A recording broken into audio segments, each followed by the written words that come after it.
Bienvenidos, bienvenidas, muchísimas gracias por estar con nosotros en este podcast titulado Hablando con los amigos del mundo. Algunos van en el tráfico literalmente oyendo solamente y no lo están viendo, pero otros también ahora en las plataformas digitales. Ustedes pueden vernos en diferentes canales, en diferentes formas. Así que los que nos escuchan y van en ese tráfico, ya varios amigos míos me han dicho, a la hora del tráfico es donde aprovecho a oírlos. Les envío un enorme saludo.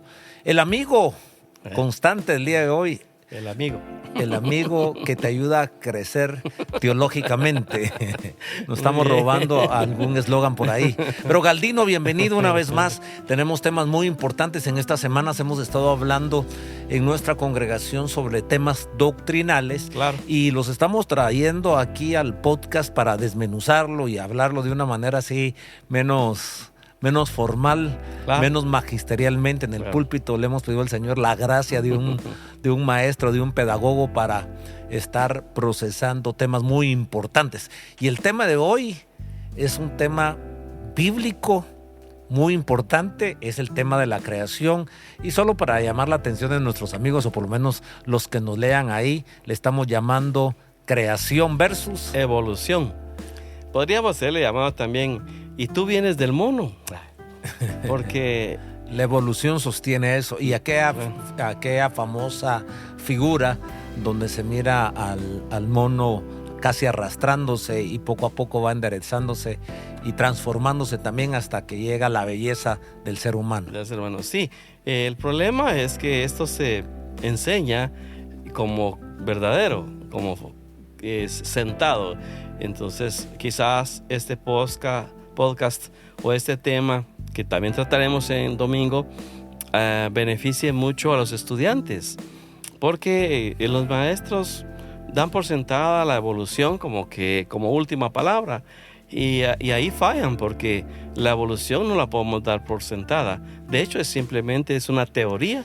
De hecho, si se googlea o si se va a los libros, claro, se descubre o se enuncia de esa manera la teoría de la evolución. Y realmente fue Charles Darwin, ¿en qué fecha? 1859, que él publicó su libro El origen de las especies. Era la teoría del origen en el origen de las especies está la teoría de la evolución. Sí, ese libro sostiene la teoría de la evolución. En una ocasión leí algo que si Charles Darwin resucitaría ahorita se asustaría, porque él era creyente. Y ese era un libro que él escribió, así no pretendía él dar esa punto de ciencia como última palabra. Entonces, y hoy por hoy tampoco se puede, porque cuando él escribió la teoría de las especies, Luis Pasteur no había comprobado que existen microorganismos, microbios. Entonces la gente creía, o los científicos creían, que si uno dejaba un pedazo de pan por ahí, en ciertas condiciones, al tiempo este pan habría producido vida. Pero Luis Pasteur lo demostró que no es el pan el que da la vida, sino que la vida está en todas partes. En todos los seres vivos está la vida, y si uno deja un pedazo de árbol por ahí puede dar vida en cierto momento. Si un animal se queda por ahí, surge vida. Por los microbios. Por la vida que ya existe.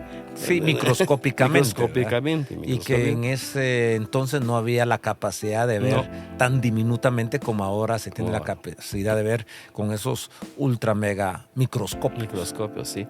Entonces tenemos que hablar sobre esto, Mundito, porque la Biblia, pues, no es que supiera que iba a aparecer un Charles Darwin diciendo que la vida surge a través de un proceso de millones de años. Y me va a permitir, por eso evolución, ¿verdad? Esa evolución. Que va progresando la célula hasta que se convierte en lo que ahora vemos, tanto en el universo como nosotros. Sí, cuando uno ya tiene cierta fe formada, pues se ríe un poco, ¿verdad? Pero trataré de no quiero pretender burlarme, pero ¿qué es lo que hacen los catedráticos universitarios? Sí, se ríen de nosotros. Y hay algunos, sí, catedráticos universitarios, pero también ahora algunos catedráticos a nivel secundaria o diversificado. Lo hacen. Pero me gustó con lo que iniciaste, por la sencilla razón que cuando entra un joven que no se ha expuesto a estos temas y de pronto viene con una cristiandad, una fe cristiana, ya sea católica o incluso evangélica, que no se han abordado estos temas en ningún tipo de discipulado ni doctrina, y ha leído la Biblia, si es que la ha leído totalmente, pero con una fe cristiana, ya sea católica o evangélica, entran a la universidad y el maestro da por sentado, hace creer que la evolución es una postura científica, pero no es científico, puesto no es que nadie ha podido probar y demostrar una y otra vez que así se produce la vida. Es imposible. Sí, por eso es una teoría. Es una teoría. Pero, qué bien que lo estás planteando así. Quizá debemos decir esto. La evolución fue un shock, y es un shock todavía, para la fe. Entonces, muchos científicos se ríen de nosotros, los que tenemos fe en Dios y en la Biblia, porque nos tildan de atrasados, de ignorantes. Pero ellos están fallando, por supuesto, porque ellos están dando por sentada su creencia científica, pero también es una teoría la de ellos. Y al decir ellos, ¿por qué chocan la evolución contra la creación? ¿Por qué chocan?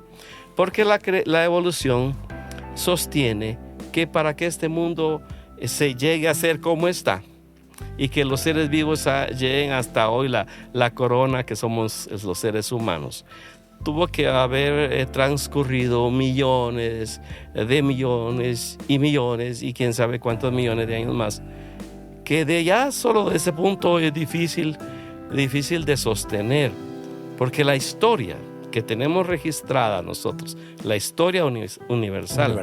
Consta, la escritura hace fecha 3000 antes de Cristo. O sea que realmente tenemos 5000 años de escritura. De escritura. Claro. Entonces, y no podemos creer que por millones y millones de años el hombre vivió en cavernas, porque desde el principio la Biblia registra grandes civilizaciones.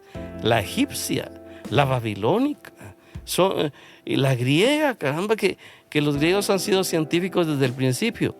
Y entonces quiere decir que el ser humano desde el principio tenía todas sus facultades. Bueno, entonces la Biblia dice otra cosa. La Biblia dice que en 7 días, y lo dice literal, 7 días, una tarde y una mañana fue un día. Y en el primer versículo de la Biblia, Génesis capítulo 1, versículo 1, que es el primer libro de la Biblia, aunque no fue el primer libro que se escribió, el primer libro que se escribió fue Job, pero el que relata la historia más antigua, porque es cuando surge la vida, cuando surge Adán, cuando surge el universo, es Génesis. Claro. Y dice, en el principio creó. Ese verbo crear, de ahí que la Biblia sostiene la creación. Por eso nuestro título del día de hoy, creación versus evolución. Y los cristianos, nuestra fe nos hace ser creacionistas. ¿Qué verbo es en el idioma hebreo que se escribió? Una vez te escuché decirlo, el verbo bara, creo que recuerdo. Sí. Que quiere decir crear, es el único verbo exclusivo de crear absolutamente de la nada, como lo dicen en otras partes, que Dios creó el mundo de lo que no se veía. No surge de... Podríamos decir que la evolución es una teoría y que la creación también es una teoría, porque científicamente no se puede demostrar. Eso quiere decir que ambas requieren fe. Ambas requieren fe. Porque creer en la evolución se requiere fe, porque nadie ha demostrado una vez. Científicos han tratado. La otra vez había leído, compré una enciclopedia hace años, y me voy a atrever a decir el siglo pasado, como a finales de los 80 o de los 90. Somos del siglo pasado. Somos pastorsaurios. Pastorsaurios. Y entonces una enciclopesauria tenía como los 500 inventos más grandes del ser humano. Y uno de ellos es que se estaba construyendo un laboratorio gigantesco subterráneamente entre Suiza y Francia. Ya ves que son fronterizos. Y ahí, donde 500 científicos, la crema innata del mundo, de los países desarrollados, porque querían construir un ecosistema, o sea, un hábitat más o menos que podía producir la vida. Pero hoy estamos en el año 2023, ya de esto data 25 años, y no se ha producido vida. O sea, sigue siendo una teoría, y los que creen en la evolución, lo que tienen es fe. Es un tipo de fe. Y nosotros los cristianos nos caracterizamos, de hecho, la virtud más grande, fe, esperanza y amor. Claro. ¿cierto? Y está esas tres virtudes ahí: fe, esperanza y amor. Lo más grande es el amor. Pero la fe nos hace creer que la Biblia es la palabra de Dios. Correcto. Nos hace creer que los versículos que están... Nosotros creemos lo que está en la Biblia. Claro. Y la Biblia, en el primer capítulo, nos habla que el mundo, que el universo fue hecho, fue realizado, primero por el poder de la palabra de Dios, y segundo, en 7 días. Entonces ahí también se proponen varias posturas sobre cuánto duraba un día. Claro. ¿Verdad? Existe. Hablemos un poquito de esto, cuánto duraba un día. Entonces hay una postura, los que sostienen la evolución, y entonces quieren hacer un balance, un equilibrio, una mezcla. Quieren concordar, quieren reconciliar la ciencia con la fe. Quieren reconciliar la ciencia con la fe. Está bueno el intento para tratar de dialogar con la gente universitaria, con la gente científica. Pero no siempre se puede, porque la Biblia es un tema de fe. Entonces, para entrar en esa reconciliación, entonces tratan de explicar que los días de Génesis 1 eran diferentes a nuestros días. Sí. Pero diferentes. Sí. Abismalmente diferentes. Lo cual no, bueno, la teoría es la siguiente: como hay cristianos bien intencionados, y que son científicos también, y algunos al ver la evidencia de los estudios científicos y de todos los intentos de evolución, algunos han llegado a creer en la evolución y han dicho, no, de plano, estos días no son días, sino que son eras. Entonces el primer día es una era, el segundo día es una era. Y esa era puede ser de millones de años. Pero por sí sola no se sostiene, porque no puede pasar millones de años sin sol. Porque en un día se crean los árboles y la hierba. El otro día Dios crea los seres vivos, los animales, monstruos marinos. Pero el sol está ahí por el cuarto, quinto día. Entonces, y si fueran eras, no podrías pasar millones de años sin sol, pues sin luna. Entonces no se sostiene la teoría, simplemente por fe. La Biblia dice, y fue la tarde y la mañana un día, porque los judíos, por alguna razón, ellos comenzaban su día a las 6 de la tarde. Sí, pues no lo comienzan a las 6 de la mañana como nosotros, ¿verdad? El día luz. En día luz. Sí, ellos comenzaban con la noche y terminaban con el día. Sus conceptos de ese tiempo. Entonces, la Biblia, si hubiera sido escrita la Biblia hoy, diría, fue la mañana y la tarde un día, como más de una versión moderna lo dice así, lo ordena de esa manera, porque es válido, porque es un día de 24 horas, de una tarde y de una mañana, y la Biblia lo dice así, sin ninguna pena. Y fue la tarde y la mañana y se creó esto, Dios hizo aquello, y terminó ese día y comienza otro día y hace esto. Entonces, si vamos a decir que son días, que son eras, entonces estamos violando un principio de interpretación, de hermenéutica, que dice que la verdad es lo que está escrito, lo literal. Y si decimos que no es esto, a menos de que la Biblia lo diga en otra parte, pero en ninguna otra parte dice eso. Son días literales de 24 horas. Y si decimos que somos eras, estamos dando rienda suelta a una idea. Y bueno, después va a aparecer otro diciendo otra cosa, y después aparece otro que puede decir cualquier otra cosa diferente. Entonces, por eso la regla de interpretación dice lo que dice, lo literal, no lo que yo me imagino. Y lo literal son días de 24 horas. Y entonces ahí choca, obviamente, con la evolución que requiere, que demanda millones de años. Y hay muchas cosas más, porque la evolución ya solo es el proceso de partiendo de la vida. Ya hay vida. Y entonces la vida ya va supuestamente cambiando por los años. Pero antes de eso, se requiere el famoso Big Bang. ¿Te acuerdas del? Sí, claro. del Big Bang. Esa superexplosión atómica de hace millones de años, donde se diseminó partículas por todos lados, y al pasar el tiempo se fueron enfriando y fueron uniéndose, y eso fue lo que fue produciendo el universo, el mundo, el sistema solar. Y de pronto una partícula, una célula, ¡pum!, vino a chocar a la Tierra y a producir vida. El punto de partida. Sí, tiene tantas dificultades esa teoría para sostenerse. La primera y la más sencilla es que explotó. ¿Qué fue lo que explotó? con qué características, qué cualidades para que hayan producido. Y por supuesto existe la famosa anécdota de dos estudiantes, que uno cristiano y el otro ateo, que estaban en la misma universidad y compartían el mismo patio, y uno decía que Dios no existía, que esto era producto, el evolucionista, que era producto del Big Bang y de los millones de años, y el otro decía no, la Biblia dice que Dios los creó. Pues un día el cristiano hizo un planetario, nuestro sistema solar, ¿verdad? Con sus planetas y sus órbitas, su sol, las lunas. Él hizo una obra de arte, y cuando llegó su compañero le dice, no, en el jardín, entiendo. En el jardín, ahí en el jardín. Y cuando llegó su compañero le dice, qué lindo, ¿quién hizo eso? Solito se hizo, le dijo. Ahí apareció de repente, ahí yo vine y ya estaba ahí. ¿Y vos crees que yo soy tonto?, le contestó. ¿Cómo va a creer yo que eso sucedió así nomás?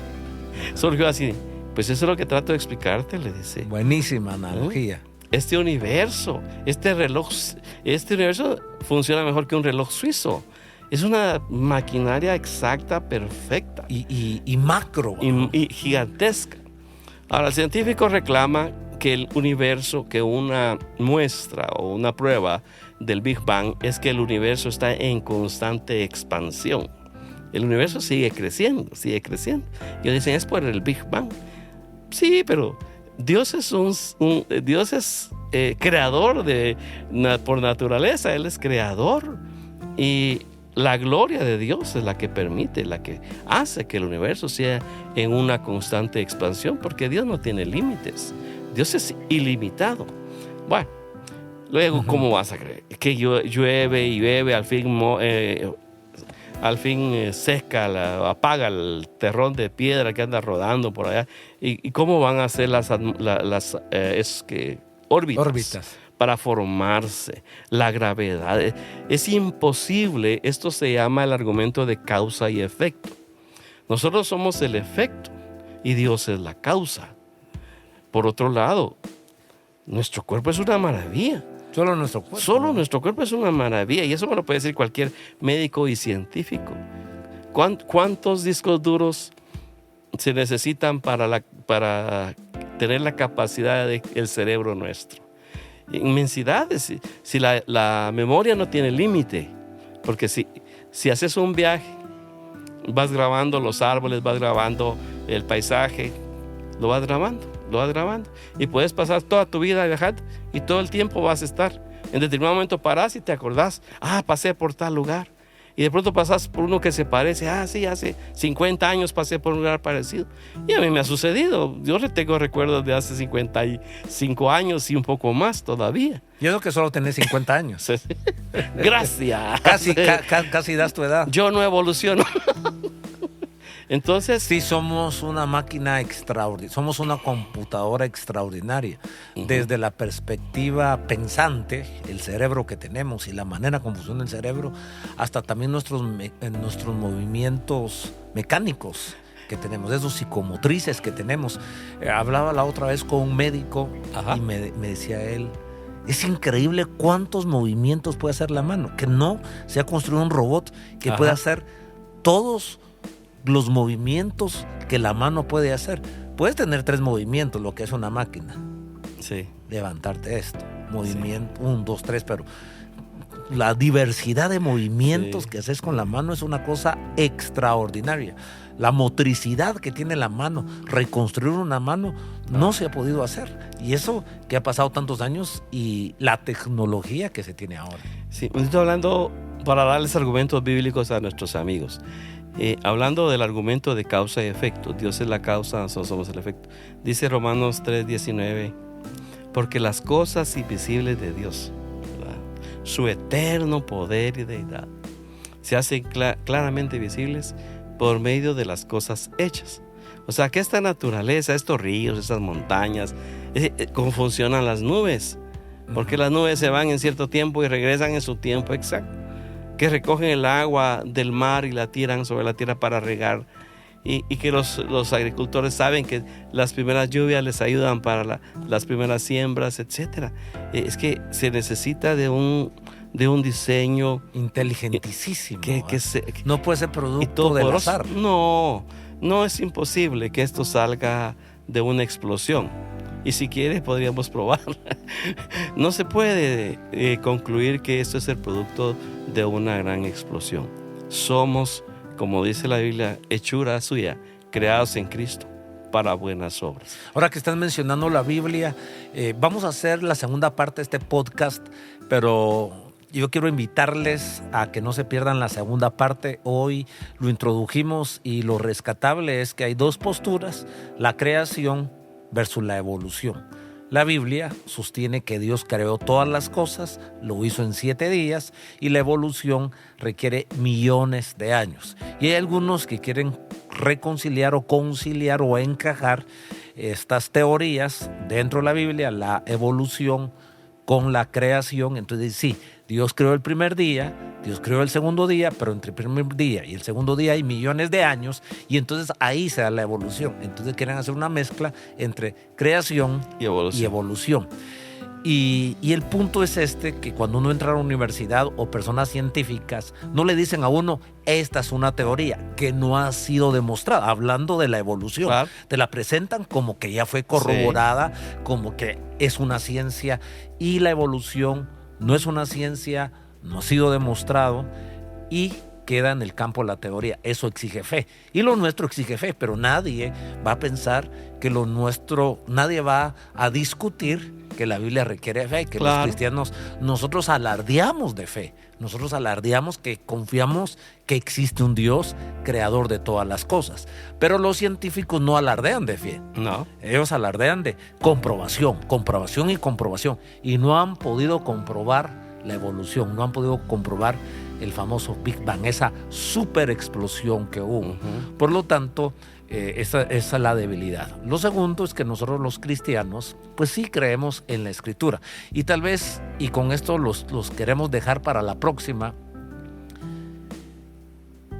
que hay científicos, ajá, cristianos, claro, que si realmente la evolución, el ateísmo, solo fuera para mentes súper inteligentes, o ajá, que la Biblia y creer en un Dios solo es para gente tarada, inepta, analfabeta, ignorante, entonces ¿cómo sostenemos que muchos científicos son cristianos? Claro. Luis Pasteur fue uno de los que vos mencionaste, hay una anécdota muy bonita de él, pero con eso entraremos para el próximo podcast, que será la próxima semana. Galdino, gracias, qué lindo platicar con vos, gracias por sumarnos tanto valor con tu conocimiento, y creemos que Dios es el creador de todas las cosas.